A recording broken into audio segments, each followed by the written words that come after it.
90.4 ज्योतिवाणी सुन रहे हैं आप मनीषा के साथ। दोस्तों, आज के शो में आपका बहुत बहुत स्वागत है।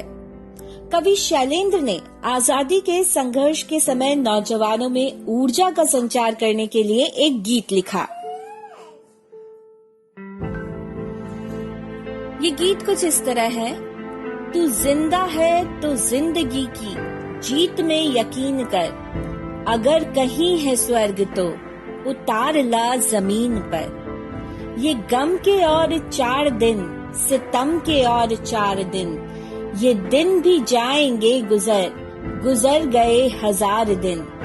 कभी तो होगी इस चमन पे भी बहार की नजर, अगर कहीं है स्वर्ग तो उतार ला जमीन पर। हमारे कारवां को मंजिलों का इंतजार है, ये आंधियों ये बिजलियों की पीठ पर सवार है। तू आ कदम मिला के चल, चलेंगे एक साथ हम, अगर कहीं है स्वर्ग तो उतार ला जमीन पर। जमी के पेट में पली अगन पले हैं जल जले, टिके न टिक सकेंगे भूख रोग के स्वराज ये। मुसीबतों के सर कुचल चलेंगे एक साथ हम, अगर कहीं है स्वर्ग तो उतार ला जमीन पर।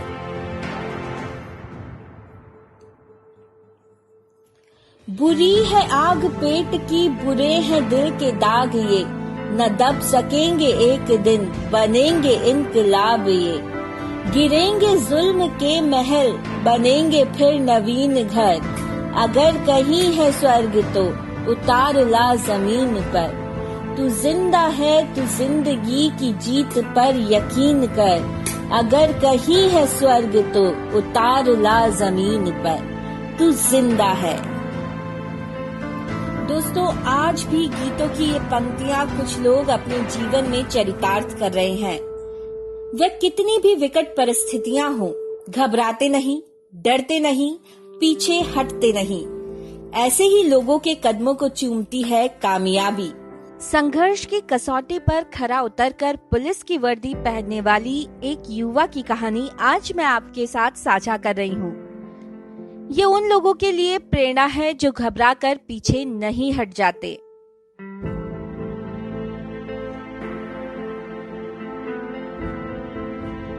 दोस्तों, वर्षा सोलंकी के माता पिता का सपना था कि वे अपनी बेटी को एक दिन पुलिस की वर्दी में देखें। वे चाहते थे कि उनकी बेटी पुलिस अफसर बनकर लड़कियों के साथ होने वाले अपराधों पर लगाम कसे।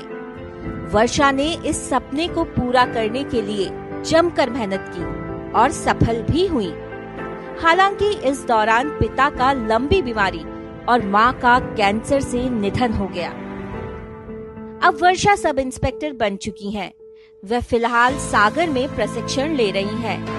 उन्होंने ठाना है कि मां और पिता जैसा चाहते थे वैसा ही पुलिस अफसर की भूमिका में ढलकर बनूंगी।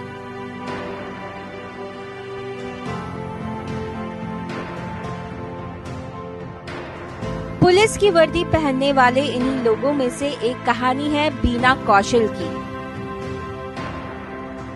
आर्थिक कमजोरी के चलते बीना कौशल अक्सर अपने पिता के साथ मजदूरी करती थी, लेकिन पुलिस अफसर बनने का सपना आंखों में हमेशा से ही कैद था। मेहनत कर पैसे हाथ में आए तो परीक्षा दी और प्रशिक्षण लिया। बीना के मित्रों ने भी उसके सपने को पूरा करने में सहयोग किया और उसे सिलेबस दिया। अब बीना जबलपुर में सब इंस्पेक्टर हैं।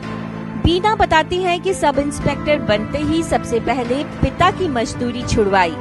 अब उनके सपनों को पूरा करना ही बीना का सपना है।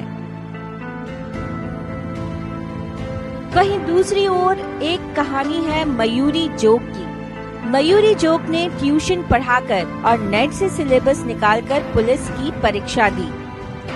सब इंस्पेक्टर बनने में जितने भी रुपए खर्च हुए मयूरी ने ट्यूशन फीस से ही दिए। वह बताती है कि वो 4 बहनें हैं। पिता ने जैसे तैसे इन बहनों को पढ़ाया लिखाया और काबिल बनाया। लगन थी तो होलकर साइंस कॉलेज से बीएससी किया और फिर पुलिस में भर्ती के लिए अप्लाई किया। इसमें सफल भी हुई। सागर से प्रशिक्षण करके लौटी और मयूरी की जल्द ही पोस्टिंग हो गई। अब जो कहानी मैं आपको सुना रही हूँ वो है दीपाली सहारिया की। अपनी बेटी के पुलिस अफसर बनने के सपने को पूरा करने के लिए दीपाली सहारिया के पिता ने ऑटो चलाया। आर्थिक परेशानी के चलते वे दीपाली की कोचिंग की फीस भी नहीं भर पाते थे। जैसे तैसे लोगों से मदद लेकर बेटी को सब इंस्पेक्टर बनाने में सफल हुए। आज दीपाली की पोस्टिंग बुरहानपुर में हुई है। दोस्तों, ये किस्से मैं आपके साथ इसलिए साझा कर रही हूँ क्योंकि हमें पता नहीं होता, कभी कभी ऐसा होता है कि हम किसी की बातों को सुन रहे होते हैं और उन लोगों की बातें सुनते सुनते हम इतने इंस्पायर्ड हो जाते हैं कि हमारी लाइफ में आए हुए कठिन संघर्षों को हम आसानी से पार कर जाते हैं। तो ये किस्से आपके साथ इसीलिए साझा किए हैं। उम्मीद है इन किस्सों को सुनने के बाद आप मोटिवेट हुए होंगे। तो ये तो बात हुई मोटिवेशनल किस्सों और कहानियों की। शो में आगे बातचीत करेंगे करियर इन एग्रीकल्चर, बायोटेक और career in nutrition and dietetics के बारे में। आप कहीं मत जाइएगा, सुनते रहिए 90.4 FM ज्योतिवानी मनीषा के साथ। बेटियों के सपने को पूरा करने के लिए समर्पित है ज्योति विद्यापीठ विमेंस यूनिवर्सिटी जयपुर, महिला शिक्षा हेतु सुरक्षित शिक्षण संस्थान। For admissions log on to www.jvwu.ac.in या डायल करें टोल फ्री नंबर 180057222266। ब्रेक के बाद एक बार फिर से स्वागत है आप सभी का हमारे शो में। आप सुन रहे हैं 90.4 FM ज्योतिवानी मनीषा के साथ। दोस्तों, मजबूत नींव, सकारात्मक सोच, विज्ञान की पृष्ठभूमि और शोध में अगर आपकी रुचि है तो ये बात ये दर्शाती है कि आप में निश्चय ही कृषि अनुसंधान के क्षेत्र में सफल करियर निर्माण की क्षमता है। खुले दिमाग के साथ समस्याओं के व्यवहारिक हल की खोज करते समय परंपरागत समझ और आधुनिक तकनीक का एक साथ उपयोग कर कृषि उत्पाद को अधिकतम स्तर तक पहुंचाने की चेष्टा आपको करनी होगी। लेकिन इस लक्ष्य को हासिल करने के लिए 10+2 में अच्छे मार्क्स भी लाने होंगे और इसके बाद आप बीएससी एग्रीकल्चर ऑनर्स की डिग्री हासिल कर सकते हैं। दोस्तों, ये degree agriculture, veterinary science, agriculture engineering, forestry, dairy technology, fishery, sericulture, horticulture, food science, home science, marketing, banking and corporation में से किसी भी एक विषय में ली जा सकती है। दोस्तों, अब आप सोच रहे होंगे कि बीएससी एग्रीकल्चर करने के बाद आगे आप किन क्षेत्रों में जॉब हासिल कर सकते हैं। तो ये कोर्स करने के बाद अगर आप चाहें तो मैन्युफैक्चरिंग कंपनीज के साथ वर्क कर सकते हैं, water resource management, forestry, food processing, rural development, machine development आदि में जॉब की तलाश कर सकते हैं। दोस्तों, आजकल बीएससी एग्रीकल्चर ऑनर्स करने के बाद एनजीओ के साथ मिलकर भी आप विभिन्न प्रोजेक्ट्स और स्कीम पर काम कर सकते हैं। दूसरी तरफ रिटेल कंपनियां भी एग्री साइंस ग्रेजुएट्स को जॉब के बेहतरीन मौके उपलब्ध करा रही हैं। इसके अलावा वे बैंक जहां एडवांस क्रेडिट, लोन और कृषि आधारित प्रोजेक्ट डील करते हैं, वहां भी एग्रीकल्चर साइंस से जुड़े कैंडिडेट्स की नियुक्ति की जाती है। State bank of India, reserve bank of India और अन्य राष्ट्रीयकृत बैंकों में भी इन कैंडिडेट्स के लिए field officer, rural development officer, agriculture और प्रोबेशनरी ऑफिसर्स पद की जगह खाली रहती है। इसके अलावा संघ लोक सेवा आयोग में भी हर साल एग्रीकल्चर स्पेशलिस्ट की नियुक्ति के लिए इंडियन फॉरेस्ट सर्विस परीक्षा आयोजित कराता है।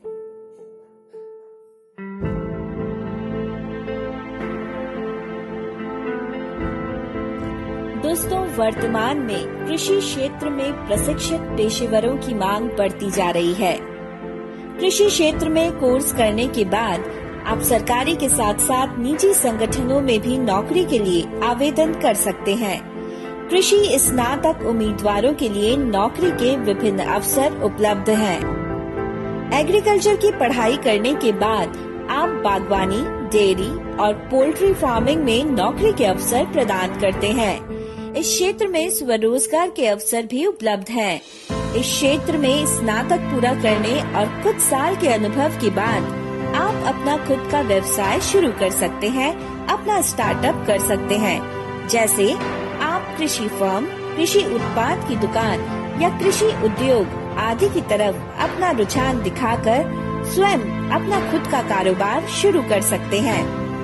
एग्रीकल्चर में स्नातकोत्तर की डिग्री पूरी करने के बाद आप पर्यवेक्षक, वितरक, शोधकर्ता और इंजीनियर के रूप में काम कर सकते हैं। आइए अब बात करते हैं बायोटेक्नोलॉजी के बारे में। दोस्तों, आप इस क्षेत्र में बीटेक फूड एंड बायोटेक भी ऑप्ट कर सकते हैं। बायोटेक्नोलॉजी विज्ञान की एक शाखा होती है। ये मेडिकल और कृषि दोनों का क्षेत्र होता है। बायोटेक्नोलॉजी एक ऐसी तकनीक होती है जो जैविकता का प्रयोग करके नए प्रोडक्ट्स का निर्माण करे, जो वास्तविक प्रोडक्ट से अलग और बेहतर हो। इस तकनीक में जीवधारियों से जो पदार्थ प्राप्त होते हैं, उसका इस्तेमाल करके नए प्रोडक्ट्स का निर्माण किया जाता है या प्रोडक्ट में सुधार किया जाता है। इसके तहत कई क्षेत्र आते हैं, जैसे पशुपालन, कृषि, स्वास्थ्य व चिकित्सा, पर्यावरण, उद्योग आदि। दोस्तों, भारत में बायोटेक्नोलॉजी ने काफी महत्वपूर्ण जगह बना ली है। इस फील्ड के तहत सभी संभावित फील्ड्स जैसे कि pharmaceutical, food manufacturing, health care, agriculture, education और रिसर्च से संबद्ध कार्य शामिल हो गए हैं। इस फील्ड के अलावा भी अन्य कई फील्ड्स में बायोटेक्नोलॉजी के योगदान को नजरअंदाज नहीं किया जा सकता है। फिर चाहे वो बायो फर्टिलाइजर्स या बायो पेस्टिसाइड्स हो, या फिर ग्रीन रेवोल्यूशन या आईटी की फील्ड में रेवोल्यूशन लाने वाली बायो इन्फॉर्मेटिक्स से संबंधित मुद्दे हों। बायोटेक्नोलॉजी भारत के युवा वर्ग के लिए रोजगार के ढेरों अवसर मुहैया करवा रही है। दोस्तों, आइए अब बात करते हैं कि एक बायोटेक्नोलॉजी इंजीनियर क्या करता है। एक प्रसिद्ध कहावत है कि विनर्स अलग से काम नहीं करते, वे कामों को अलग तरीके से करते हैं। ये कहावत एक बायोटेक्नोलॉजिस्ट या फिर बायोटेक इंजीनियर पर खरी उतरती है। बायोटेक्नोलॉजी कामों को अलग तरीके से करने के लिए विभिन्न पहलू तलाश करने से संबद्ध है, ताकि इस दुनिया में परिवर्तन लाया जा सके। एक बायोटेक्नोलॉजी इंजीनियर ग्रेजुएशन और पोस्ट ग्रेजुएशन लेवल पर किए गए स्पेशलाइजेशन और अपनी रुचि के अनुसार विभिन्न फील्ड्स जैसे कि animal husbandry, agriculture, medicine, genetic engineering, environment conservation, health care और रिसर्च एंड डेवलपमेंट से जुड़े कार्य करती है। आइए बात करते हैं बीटेक करने के बाद उपलब्ध जॉब प्रोफाइल्स के बारे में। बायोटेक्नोलॉजी में बीटेक करने वाले छात्रों को आमतौर पर इंडियन और मल्टीनेशनल फर्म्स द्वारा बहुत सी जॉब्स ऑफर की जाती हैं, जैसे कि लेबोरेटरी असिस्टेंट, प्रोफेसर या associate professor, biotechnology expert, business development executive, sales manager, marketing executive trainee. और दोस्तों, अगर आप इस सब्जेक्ट में हायर एजुकेशन प्राप्त करते हैं तो इसके बाद आप bacteriologist, molecular biologist, embryologist, geneticist, immunologist, microbiologist, bio informatician, pharmacologist, bio analytical chemist. दोस्तों, इनमें से किसी भी क्षेत्र में आप अपना करियर बना सकते हैं। फिलहाल कार्यक्रम में वक्त है एक छोटे से ब्रेक का। आप कहीं मत जाइएगा, मिलते हैं एक ब्रेक के बाद। महिला शिक्षा हेतु सुरक्षित शैक्षणिक संस्थान ज्योति विद्यापीठ महिला विश्वविद्यालय जयपुर में प्रवेश। महिला अभ्यर्थी सब्सिडी, स्टाइपेंड, स्कॉलरशिप, फेलोशिप या अर्न व्हाइल लर्न के साथ ले सकती हैं। संपर्क करें टोल फ्री 180057222266। अगर आप एग्रीकल्चर, बायोटेक्नोलॉजी या फिर न्यूट्रिशन एंड डाइटेटिक्स की फील्ड में अपना करियर बनाना चाहते हैं तो प्रवेश लीजिए ज्योति विद्यापीठ विमेंस यूनिवर्सिटी में, वो भी कोविड-19 सब्सिडी के साथ। अधिक जानकारी के लिए हमारे टोल फ्री नंबर 180057222266 पर कॉल करें। आप सुन रहे हैं 90.4 FM ज्योतिवाणी मनीषा के साथ। दोस्तों, फूड के बिना हम किसी भी जीव की कल्पना नहीं कर सकते हैं। अगर खाना नहीं हो तो पृथ्वी से जीवों का अस्तित्व ही खत्म हो जाए। समय के साथ जब बाकी चीजें बदली हैं, तो हमारे खान पान में भी काफी बदलाव आए हैं। आजकल प्रोसेस्ड फूड का एक नया विकल्प हमारे सामने आ गया है। आज फूड का इंडस्ट्रियल तौर पर निर्माण करने के लिए फूड टेक्नोलॉजी हमारे सामने आई है। जैसे जैसे हमारी निर्भरता प्रोसेस्ड फूड पर बढ़ती जा रही है, वैसे वैसे फूड टेक्नोलॉजी के क्षेत्र में करियर की कई संभावनाएं और अवसर भी पैदा हो रहे हैं। एक रिपोर्ट के अनुसार फूड प्रोसेस की मल्टीनेशनल कंपनियां भारत आ रही हैं, लेकिन भारत में कुशल लोगों की कमी है। आज इस फील्ड में करियर की कई संभावनाएं हैं। अगर आप इस तेजी से बढ़ते क्षेत्र में अपना करियर बनाना चाहते हैं, तो आपको इस फील्ड से जुड़ा कोर्स करना होगा। दोस्तों, बात आती है कि अगर इस फील्ड से आप जुड़ना चाहते हैं तो किस प्रकार के कोर्सेज उपलब्ध हैं। तो मैं आपको बताना चाहूंगी कि अगर आप फूड टेक्नोलॉजी में अपना करियर बनाना चाहते हैं तो आपको 10+2 साइंस की फील्ड में पास करना होगा और इसके बाद आप फूड टेक्नोलॉजी में ग्रेजुएशन और पोस्ट ग्रेजुएशन प्रोग्राम्स में दाखिला ले सकते हैं। अब बात आती है कि इस कोर्स को करने के बाद किस तरीके की जॉब प्रोफाइल आपके सामने होगी। एक फूड टेक्नोलॉजिस्ट को फूड प्रोसेसिंग के सभी काम करने होते हैं। इसमें उस फूड की गुणवत्ता, स्वाद और रंग रूप का ख्याल रखना होता है। इसके अलावा एक फूड टेक्नोलॉजिस्ट कच्चे और बने हुए माल की गुणवत्ता, स्टोरेज और हाइजीन आदि की भी निगरानी करता है। एक फूड प्रोसेसिंग कंपनी पूरी तरह से फूड टेक्नोलॉजिस्ट पर ही निर्भर करती है। फूड टेक्नोलॉजी में कोर्स करने के बाद आपके पास नौकरी के कई विकल्प सामने होते हैं। आप इससे जुड़ी फील्ड्स जैसे food processing unit, retail company, hotels, agri products बनाने वाली कंपनी से जुड़कर काम कर सकते हैं। इसके अलावा आपको कई प्रयोगशालाओं में भी काम मिल सकता है जो खाद्य वस्तुओं पर रिसर्च और उन्हें संरक्षित करने का काम करती हैं। दोस्तों, आइए अब बात करते हैं career in nutrition and dietetics के बारे में। हमारे ऋषि मुनि कह गए हैं कि पहला सुख निरोगी काया, यानी शरीर स्वस्थ एवं सेहतमंद है तभी आप जीवन का आनंद ले सकेंगे। ये कहावत अब भारत में चरितार्थ हो रही है। भारत में धीरे धीरे ही सही पर लोग अपनी हेल्थ के प्रति जागरूक हो रहे हैं। लोग अब जिम के साथ साथ योग एवं आहार पर भी ध्यान दे रहे हैं और इसके लिए वो समय समय पर न्यूट्रिशन एक्सपर्ट की सलाह लेते हैं।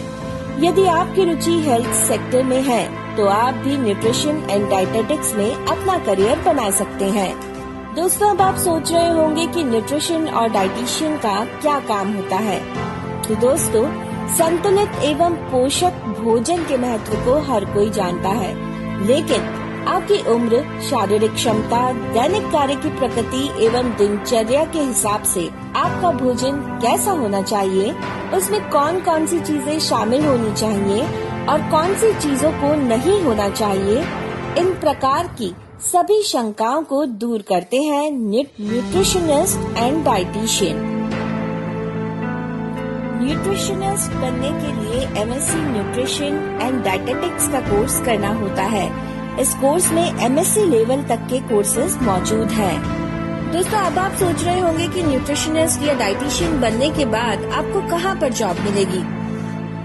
आप हॉस्पिटल्स, नर्सिंग होम में काम कर सकते हैं और रोगियों की बीमारी के हिसाब से डाइट चार्ट बना सकते हैं।